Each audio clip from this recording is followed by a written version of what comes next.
اگر نگلیے تو روزہ ٹوٹ جائے گا، البتہ تھوک نگلنے سے روزہ نہیں ٹوٹتا، خواہ اسے منہ میں جمع کر کے ہی نگلا جائے، کیونکہ وہ ایک ایسی چیز ہے جو معدے تک بلا اختیار پہنچتی ہے۔ بلغم کے نگلنے سے روزہ نہیں ٹوٹتا، کیونکہ منہ میں رہنے کی وجہ سے وہ بھی تھوک کے مشابہ ہے، اور اگر بلغم زبان کی نوک پر آ جائے اور اس کا نکالنا بھی ممکن ہو تو اسے روزے کے احتیاط اور اختلاف سے بچنے کے لیے بہتر یہی ہے کہ اسے باہر پھینک دیا جائے، کیونکہ اختلاف سے بچنا مستحب اور عبادت میں احتیاط مطلوب ہے۔ پیٹ میں کسی بھی چیز کے داخل کرنے سے روزہ ٹوٹ جاتا ہے، خواہ وہ عادتاً منہ سے داخل ہو یا ناک اور کان سے۔ لقط بن صابرہ کی اس حدیث کی روشنی میں جس میں مذکور ہے کہ ناک میں خوب پانی چڑھاؤ مگر تب نہیں جب تمہارا روزہ ہو، ابو داؤد۔ کلی برائے علاج، دوائی، غرغرہ اور انہالر سے روزہ نہیں ٹوٹتا، بشرطے کہ حلق تک پہنچنے والی کسی چیز کو نہ نگلے، جبکہ ان کو رات تک مؤخر کرنا روزے کے لیے زیادہ بہتر ہے۔ ناک یا کان میں دوا کا قطرہ ڈالنے سے اگر پیٹ یا معدے میں داخل ہو گیا تو روزہ ٹوٹ جائے گا۔ پاؤڈر، لیکوڈ اور اس میں سرما لگانے سے علماء کے صحیح قول کے مطابق روزہ نہیں ٹوٹتا، اور اس کا ذائقہ اور اگر کڑواہٹ اگر گلے میں محسوس ہو یا اس کے ذرات بلغم کے ساتھ نکل آئیں تو احتیاطاً قضائی دینا بہتر ہے، جبکہ رمضان میں دن کے وقت سرما لگانے سے بچنا اور اجتناب کرنا ہی روزے کے لیے زیادہ محتاط ہے۔ جس نے رمضان کے دن کوئی وقت کوئی بھی خوشبو لگائی تو اس کا روزہ نہیں ٹوٹتا، البتہ دھوئیں اور خوشبودار پاؤڈر کے سونگھنے سے اجتناب کریں، کیونکہ ان دونوں کے ذرات اڑتے اور اوپر چڑھتے ہیں اور بذریعہ سانس معدے اور پیٹ میں داخل ہو جاتے ہیں۔ غذائی انجیکشن اور ٹیکے سے روزہ ٹوٹ جاتا ہے، کیونکہ یہ کھانے پینے کے قائم مقام ہیں، جبکہ علاجیہ انجیکشن جیسے پینسلین، انسولین ویکسین اور کورونا ویکسین وغیرہ سے روزہ نہیں ٹوٹتا، کیونکہ یہ کھانے پینے کے ہم معنی نہیں ہیں، جبکہ احتیاط اسی میں ہے کہ رمضان میں دن کے وقت یہ ٹیکے بھی نہ لگوائے جائیں۔ بذریعہ گلوکوما پیشاب کی نالی میں کوئی دوا یا محلول داخل کرنے، سلائی یا دوربین ڈالنے سے روزہ نہیں ٹوٹتا،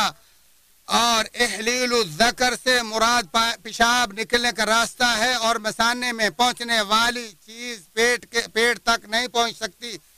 البتہ جو دوائیں اور محلول بذریعہ انجیکشن براستہ دوبر پیٹ میں داخل کیے جاتے ہیں، جمہور فقہا کے نزدیک اس سے روزہ ٹوٹ جاتا ہے، لہذا ان چیزوں کو رات تک مؤخر کرنا ہی عبادت کی حفاظت کے لیے زیادہ بہتر ہے۔ دوسری قسم جان بوجھ کر الٹی کرنا، قصدن ہو یا بلا قصد کھانا باہر آئے یا کڑواہٹ وغیرہ۔ ابن منذر رحمہ اللہ فرماتے ہیں جان بوجھ کر کرنے والے کے روزے کے ٹوٹنے پر اہل علم کا اجماع ہے، چنانچہ جس نے اپنی مرضی سے جان بوجھ کر الٹی کر دی اس کا روزہ ٹوٹ جائے گا اور اس پر قضا بھی واجب ہوگی، البتہ جسے خود بخود زبردستی الٹی آ گئی اس پر کوئی قضا واجب نہیں۔ ابو ہریرہ رضی اللہ تعالیٰ عنہ کی اس حدیث کی وجہ سے جس میں ہے کہ یقیناً نبی مکرم صلی اللہ علیہ وسلم نے فرمایا جسے بے اختیار کہے آ جائے اس پر کوئی قضا نہیں، اور جس نے عمدن کہے کہ وہ قضا دے، اسے ابو داؤد اور ترمذی نے روایت کیا ہے۔ تیسری قسم سنگی لگوانا، امام احمد رحمہ اللہ کے نزدیک روزہ دار کے سنگی لگوانے سے روزہ ٹوٹ جاتا ہے، نبی اکرم صلی اللہ علیہ وسلم کے اس فرمان کی وجہ سے جس میں آپ نے فرمایا سنگی لگانے اور لگوانے والوں کا روزہ ٹوٹ جاتا ہے، اسے ابو داؤد، ابن ماجہ اور بخاری نے تعلیق روایت کیا ہے، جبکہ تین ائمہ ابو حنیفہ، مالک اور شافعی رحمہ اللہ کے نزدیک روزہ دار کے لیے سنگی لگوانا جائز ہے اور روزہ بھی نہیں ٹوٹتا۔ ابن عباس رضی اللہ عنہما کی اس روایت کی روشنی میں جس میں فرمایا نبی اکرم صلی اللہ علیہ وسلم نے روزے کی حالت میں سنگی لگوائی، بخاری شریف بعض حدیث میں وارد ہے کہ نبی اکرم صلی اللہ علیہ وسلم نے القاہا مقام پر بحالت روزہ سنگی لگوائی، جیسے آپ کو شدید کمزوری لاحق ہوگی تو پھر آپ نے اس سے منع فرما دیا، لہذا روزہ دار کے لیے اختلاف سے بچنے، روزہ خراب کرنے والی چیزوں سے دور رہنے اور محتاط عبادت کے لیے بہتر یہی ہے کہ وہ رمضان میں صرف رات کے وقت ہی سنگی لگوائے۔ گردوں کی صفائی کے وقت چونکہ خون کو نکالنا، صاف کرنا اور اس میں بعض کیمیائی و غذائی مواد جیسے شوگر اور نمک وغیرہ ملا کر اسے دوبارہ جسم میں لوٹایا جاتا ہے، لہذا اسے بھی روزہ توڑنے والی چیزوں میں ہی شمار کیا گیا ہے۔ رگ کٹنے، کھال چھلنے، نکسیر اور حیض کے بعد بیماری کا خون نکلنے سے، اسی طرح تجزیہ اور ٹیسٹ کے لیے روزے دار کا معمولی سا خون نکالنے سے روزہ نہیں ٹوٹتا، کیونکہ اس کے بارے میں نہ تو کوئی نص ہے اور نہ ہی یہ قیاس کا تقاضا ہے۔ البتہ خون عطیہ کرنے کے لیے افطاری کے بعد تک لیٹ کرنا ہی محتاط ہے، کیونکہ اس سے زیادہ تر کمزوری واقع ہونے کی وجہ سے یہ سنگی ہی کے مشابہ اللہ تعالیٰ مجھے اور آپ کو ان لوگوں سے کر دے جن کا قیام و صیام ایمان و احتساب سے ہو۔ جو میں نے بیان کیا وہ آپ سن چکے، لہذا اب اللہ تعالیٰ سے بخشش طلب کرتا ہوں اور تم بھی اسی سے بخش طلب کرو، بلا شبہ وہی توبہ کرنے والوں کو بخشنے والا ہے۔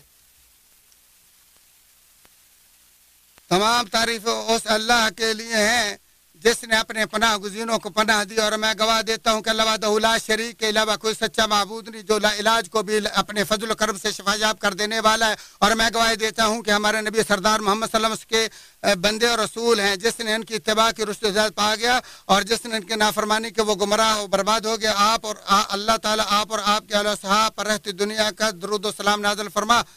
اے مسلمانوں، روزہ توڑنے والی چیزوں کی چوتھی قسم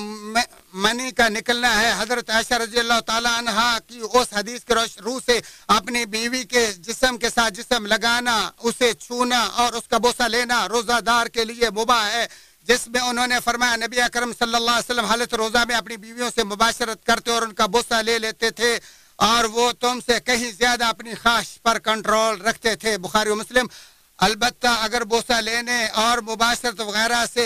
روزہ ٹوٹنے، غلبہ، شہوت، منی کے جلدی نکلنے کا خدشہ ہو تو اپنے روزے کی حفاظت کی خاطر ان تمام چیزوں سے اجتناب ہی ضروری ہے۔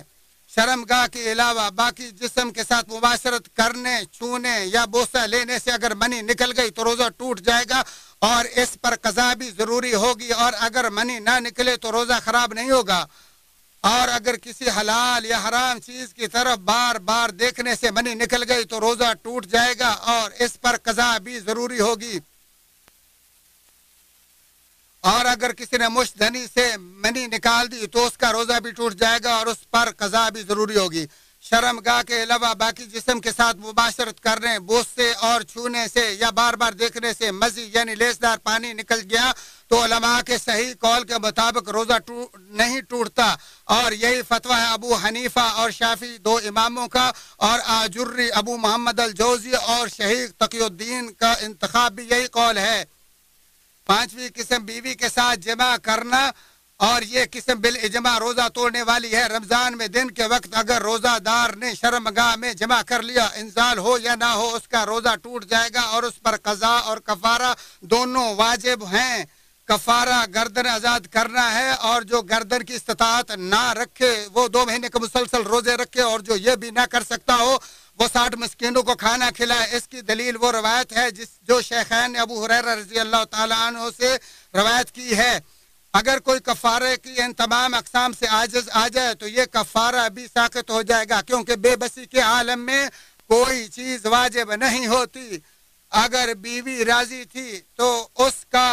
روزہ بھی ٹوٹ جائے گا اور اس کے ذمے بھی قضا و کفارہ ہوگا، اور اگر وہ جمع پر مجبور تھی تو اس پر کوئی کفارہ نہیں، البتہ علماء کے صحیح کے مطابق اس پر قضا ضروری ہوگی۔ چھٹی قسم حیض و نفاس کے خون کا نکلنا۔ حیض و نفاس والی خواتین کے لیے روزہ چھوڑنا جائز ہے، اور نبی اکرم صلی اللہ علیہ وسلم کے اس فرمان کی روشنی میں ان کا روزہ رکھنا درست نہیں جس میں فرمایا جب کوئی عورت حیضہ ہوتی ہے تو کیا نماز روزہ چھوڑ نہیں دیتی؟ تو انہوں نے کہا ہاں کیوں نہیں، بخاری شریف۔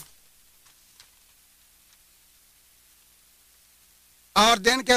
دن کے کسی وقت بھی اس کے پائے جانے سے روزہ ٹوٹ جائے گا، اور اگر رات کے وقت حیض ختم ہو گیا اور اس نے روزے کی نیت کر لی اور دن کے وقت غسل کر لیا تو اس کا روزہ صحیح ہوگا۔ چھوٹے ہوئے روزے حیضہ اور نفاس والی عورتوں کو معاف نہیں ہوں گے، بلکہ جب پاک ہوں گی تو جتنے روزے چھوٹے ہوں گے ان سب کی وہ قضائی دیں گی۔ حضرت عائشہ رضی اللہ تعالیٰ عنہا کی اس حدیث کی روشنی میں جس میں انہوں نے فرمایا ہمیں یہ خون آتا تھا تو ہمیں روزوں کی قضائی کا حکم دیا جاتا اور نمازوں کی قضائی کا حکم نہیں دیا جاتا تھا، بخاری و مسلم۔ اے مسلمانوں، اپنے روزوں کو جھوٹ، گناہ اور ظلم سے مجروح نہ کرو، کیونکہ کتنے ہی ایسے روزے دار ہیں کہ جن کے روزے کا ثواب ان کے ظلم و جرم کے گناہ کے وزر کا مقابلہ نہیں کر سکتا۔ چنانچہ اے روزے کے دوران روزہ توڑنے اور خراب کرنے والی چیزوں سے اجتناب کرنے والوں اور وہ سب کام کرنے والوں جن سے اجتناب ہمیشہ ضروری ہے، اللہ تعالیٰ سے ڈرو۔ حضرت ابو ہریرہ رضی اللہ تعالیٰ سے بروی ہے، وہ کہتے ہیں کہ رسول اللہ صلی اللہ علیہ وسلم نے فرمایا بہت سے روزے دار ایسے بھی ہیں کہ جنہیں ان کے روزے سے سوائے بھوک پیاس کے کچھ نہیں ملتا، اور بہت سے قیام کرنے والے بھی ایسے ہیں جنہیں ان کے قیام سے سوائے جگراتے کے کچھ نہیں ملتا۔ اسے احمد نے روایت کیا۔ اے صرف کھانے سے روزہ رکھنے والے، حضرت ابو ہریرہ رضی اللہ تعالیٰ عنہ سے مروی ہے، انہوں نے کہا رسول اللہ صلی اللہ علیہ وسلم نے فرمایا جس نے جھوٹ بولنا اور اس پر عمل کرنا نہ چھوڑا اس کے کھانا پینا چھوڑنے کے بھی اللہ تعالیٰ کو کوئی ضرورت نہیں۔ حضرت جابر بن عبداللہ انصاری رضی اللہ تعالیٰ عنہ فرماتے جب تم روزہ رکھو تو جھوٹ و حرام سے تمہارے کان آنکھ اور زبان کا بھی روزہ ہونا چاہیے، اور اپنے خادم کو اذیت دینا بھی چھوڑ دو، اور تم اپنے روزے کے دن انتہائی وقار سکون سے رہو، اور تمہارا روزے اور بغیر روزے والا دن ایک جیسا نہ ہو۔ اللہ تعالیٰ مجھے اور آپ کو ان روزہ داروں سے کر دے جنہوں نے رمضان کا روزہ رکھا اور اس کی حفاظت کی، اور انہوں نے اپنے عمل اور نیکی کو بھی میلا کرنے سے بچائے رکھا۔ ہادیوں تمام کائنات کے شافی احمد صلی اللہ علیہ وسلم پر درود و سلام بھیجو، بس جس نے آپ صلی اللہ علیہ وسلم پر ایک بار درود بھیجا اللہ تعالیٰ اس پر اس کے عوض 10 رحمتیں نازل فرمائے گا۔ اے اللہ تعالیٰ اپنے پیارے پیغمبر پر رحمتیں برکتیں نازل فرما۔ اے اللہ اسلام اور اہل اسلام کو عزت عطا فرما۔ اے اللہ اسلام اور اہل اسلام کو عزت دے، شرک اور اہل شرک کو ذلیل و خوار کر۔ یا اللہ دین کی حفاظت فرما۔ اے اللہ ہمارے حکمران خادم الحرمین شریفین کو اپنی رضا کی اور اچھے کاموں کی توفیق عطا فرما۔